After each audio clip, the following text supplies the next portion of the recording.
उठवल्या होत्या. पुढे आम्ही मावळ्यांना घेऊन स्वराज्य निर्माण केले. आमच्या मृत्यूनंतर युवराज संभाजी राजे यांनी स्वराज्याचे रक्षण करून स्वराज्य पुढे वाढवले. त्यांच्या नंतरच्या राज्यकर्त्यांनी आमचे अस्तित्व मिटवण्याचा प्रयत्न केला. पण पुण्यातील एक समाज सुधारक तरुण रायगडावर आला. त्याने आमची समाधी स्थळ शोधून आमची जयंती साजरी केली.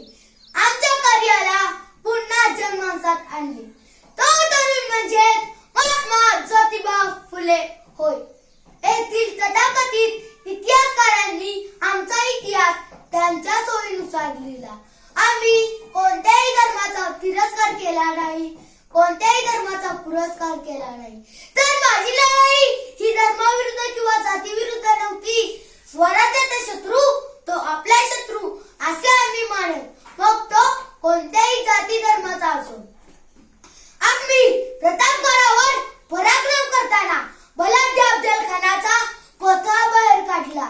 तसेच त्याचा वकील भास्कर कृष्णा कुलकर्णी याचा शिरछेद केला. पण मित्र, तुम्हाला अफजलखान शिकवला, मग भास्कर कृष्णा कुलकर्णी का लपवला?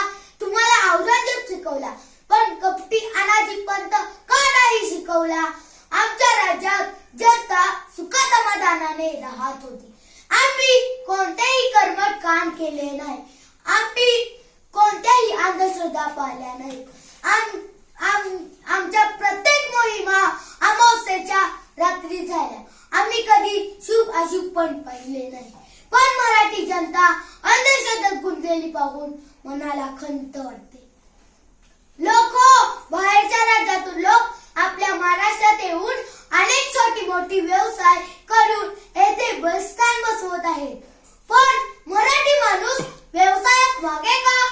कारण त्याच्याकडे जिद्द आणि चिकाटी नाही असे आम्हास वाटते. आपला मराठी तरुण सेल्फी आणि रील्स मध्ये रमताना दिसतोय. कपाळावर टिळा लावून, दाढी वाढवून, गाडीवर शिवभक्त लिहून शिवभक्त होत नसतो. अरे, जो आमचे विचार आत्मसात करतो तोच खरा शिवभक्त होय.